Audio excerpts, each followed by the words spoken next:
Hi, everybody. This is the Baseball Hut, the amazing, spectacular, terrific, the great one, the People's Champion. Your host, the Hut, and welcome back to the Baseball Hut. Hopefully, you like this video and hit that subscribe button. So the Mets lost Friday night. They lost Friday night 10-8 to the Rays. The simplest thing to sort of explain this game was that left-handed starter, Jose Quintana, had nothing. He had absolutely, positively nothing to work with tonight. Quite frankly. He was great on Sunday against the Cardinals in his previous start, but he was terrible against the Rays. He had nothing. He was hanging balls. He had absolutely, there was nothing really working for him. He was falling behind the count, and he gave up 8 runs in, I guess, 2 and a third innings. He really, that's really the low light of this whole game. And obviously that really killed the Mets, in terms of just what the Mets are trying to do tonight. And they're back to 500. So we'll see how they do with Christian Scott going on Saturday night. But just to give you a rundown from SNY, here are the takeaways. Following his masterful performance against the Cardinals, where he argued and won his case against manager Carlos Mendoza to let him face one more batter and get through 8 innings of home run ball, Jose Quintana looked just the opposite Friday night against the Rays. Things started out harmlessly for the lefty, who got through a scoreless first inning, but all crashed down after that. He completely collapsed. It's like my channels. They all collapsed at some point. And that's how that game was tonight. Going back to the mound in the second, now with a 3-0 lead thanks to Baty. We'll get into Baty momentarily. 3-run shot off of Aaron Kibbles.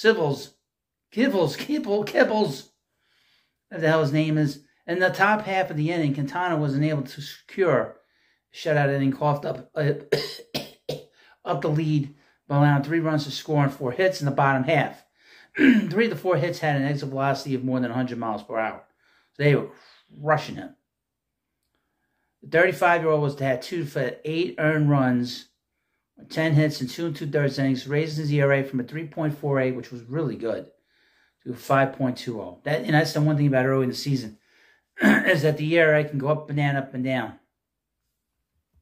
The Daniel Nunez came in for long relief, and other than a solo home run to the slumping Randy Arozarena in the 4th, he pitched well in his 2 1/3 innings of work, which included 3 strikeouts. As they have for much of the early season, the Mets did not go quietly. That's that's credit of the manager, as they produced his 4th spot in the top of the 5th to get closer. Tyrone Taylor continued to excel in any role the Mets put him in. Got it started with a hard-hit double, and after Baty struck out, Tomas Neal followed a single before Brandon Nimmo walked below the bases. Starlin Marte had a sacrifice fly, but the big hits belonged to Francisco Lindor and Pete Alonso, each double to bring the Mets to within 2 runs. Alonso's hit snapped an 0 for 17 skid that stretched back to April 27th when he hit his 200th career home run. Lindor finished 1 for 4. Most of the offensive damage came from the bottom portion of the lineup, with Baty leading the charge with 3 hits, and Taylor finished with 2. Baty gave New York a chance in the top of the 9th inning with his 2nd home run of the 9th. This one a solo shot.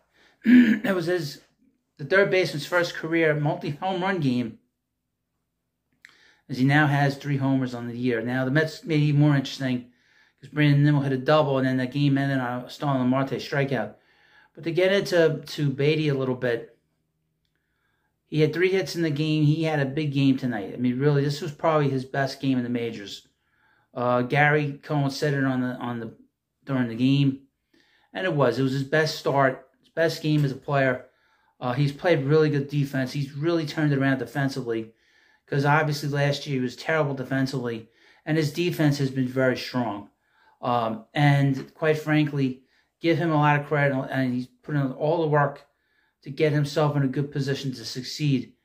And this was a big game for him. He had not hit a home run in over a month. So he was able to hit 2 home runs, and they were big, huge home runs. It's weird. The first home run, I thought he got it, but then it looked like he popped it up. And then the home run in the 9th inning, that was a no doubt. That ball, he crushed it. So we're starting to see some things from him he kind of took a dip after he had that little bit of a tinge with his hamstring, but after that he's played really, really well. He's had a very good start to his season. He's had good at bats. His defense has been terrific. He's getting on base. I like to see his OPS get a little bit higher. It's below 700 right now. But right now, this was a big progress game for him because it tells you that the power is there. The power is there. He's just got to hit the ball in the air. He can't be hitting the ball on the ground. He's got to hit that ball in the air. But even though the Mets did not win the game, and there is no moral victors in this, it's still lost. Still an L in the loss column. The offense has picked up a little bit in this game. Lindor had another very good game. Alonso got off the schneid. Brandon Nimmo has looked good. Martinez was sort of, he had a weird game. And Tyrone Taylor has been excellent so far this year. But this was, this is one of these games that you get once in a while.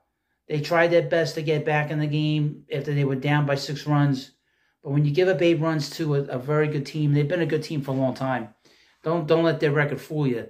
They're a good team, and their record shouldn't fool anybody. But that's what happens when you fall behind a good team. They're gonna drop the hammer on you. they're gonna shut you down. And they found a way to beat the Mets on Friday. So, but you let me know what you think about this video. We'll get them on Saturday. We got Christian Scott, which I'm very excited about, on the mound for the club. And unfortunately, we're gonna have to deal with John Smoltz. Other than that, we always turn the sound off. That's the one thing. Always shut him up. It's the best way to shut him up. Just turn the sound off. But thank you for watching this video. And, of course, please subscribe to Baseball Hut, and I'll see you later.